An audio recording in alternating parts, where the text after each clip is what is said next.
All right, hello and welcome. Today, we're grabbing our compass and heading out to chart the vast, wild landscape of scientific knowledge as it stands right now. What do we actually know?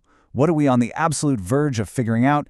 And what mysteries still lie completely off the map? Let's dive right in.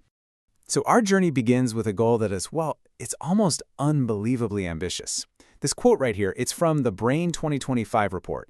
This was the roadmap for one of the grandest scientific projects ever, which is to fully understand the human mind. It just perfectly captures the spirit of what we're talking about today, this core belief that even the most complex things in the universe can eventually be understood. The best way to think about science is really as a process of map making. For centuries, we've been filling in the blank spaces, replacing all those spots that used to say here be dragons with hard data, with theories, and with facts. So today, we're going to take a really good look at that map, the detailed coastlines we're charting as we speak, the cracks we're starting to find in its very foundation, and of course, the vast unknown oceans that are still calling out to us. Okay, our first stop is maybe the most intricate, complex territory of all, the universe that exists inside our own heads. Now, the quest to map the human brain isn't just some vague idea. It's a massive, coordinated global effort with a very clear plan. And just to give you a sense of the sheer scale we're talking about, I looked this up. The budget that the U.S. National Institutes of Health set aside for the Brain Initiative for just the 2024 fiscal year was $402 million.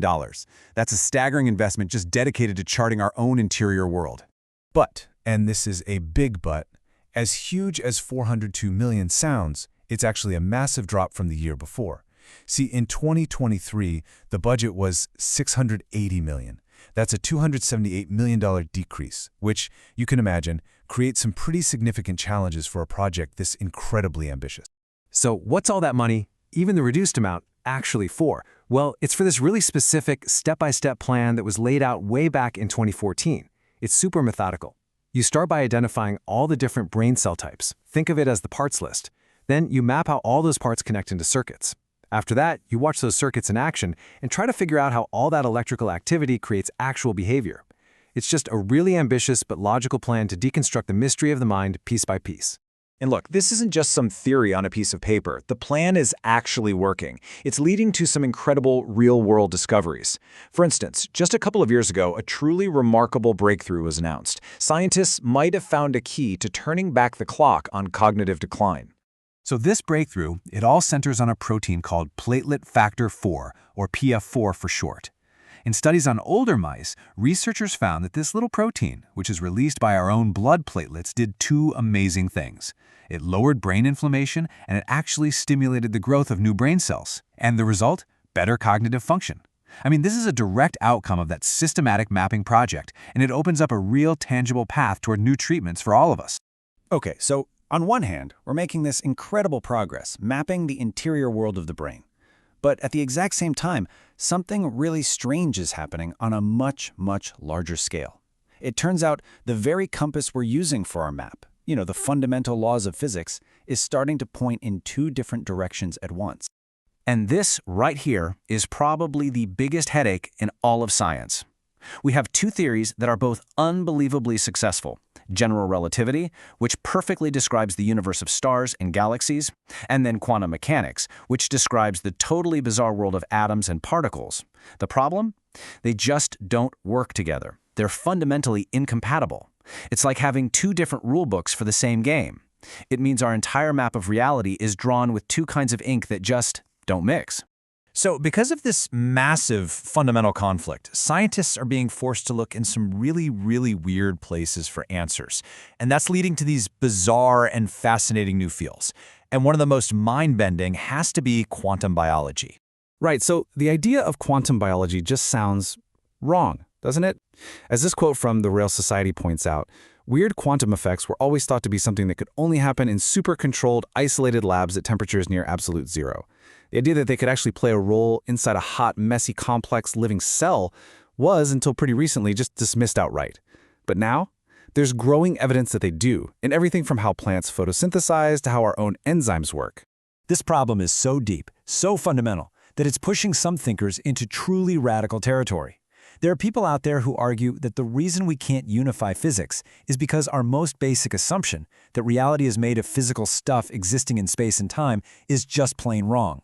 To really fix the map, they say, we have to throw out the map itself and look for something more fundamental than space, time, and matter.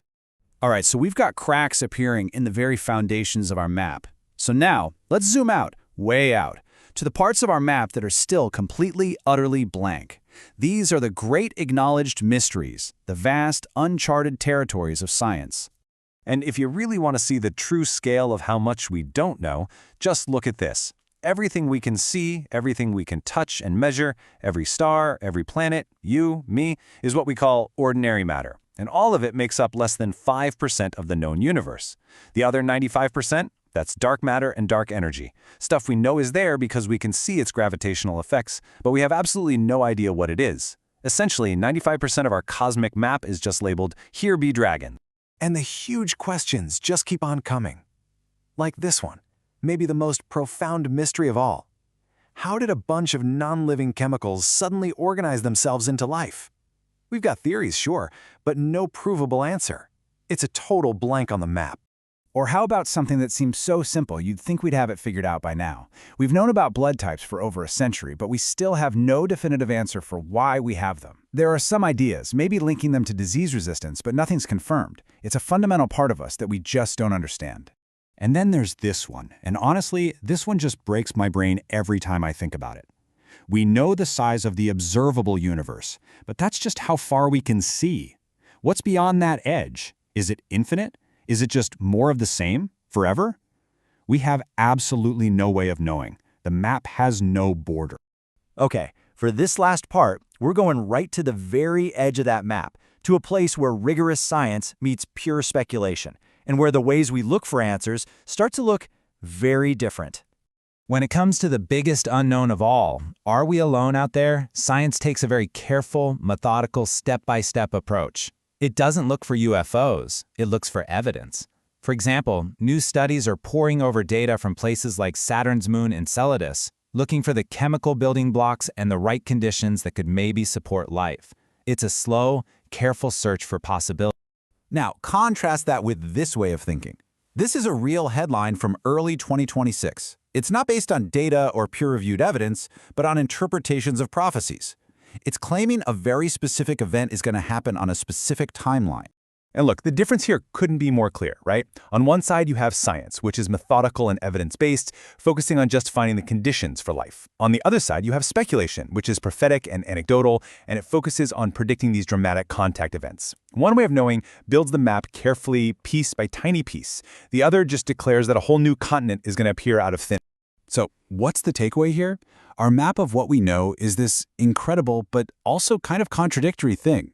We're filling in the details with breathtaking precision, charting the actual circuits of thought, while at the very same time, we're discovering that the paper the map is drawn on might not be what we thought it was at all.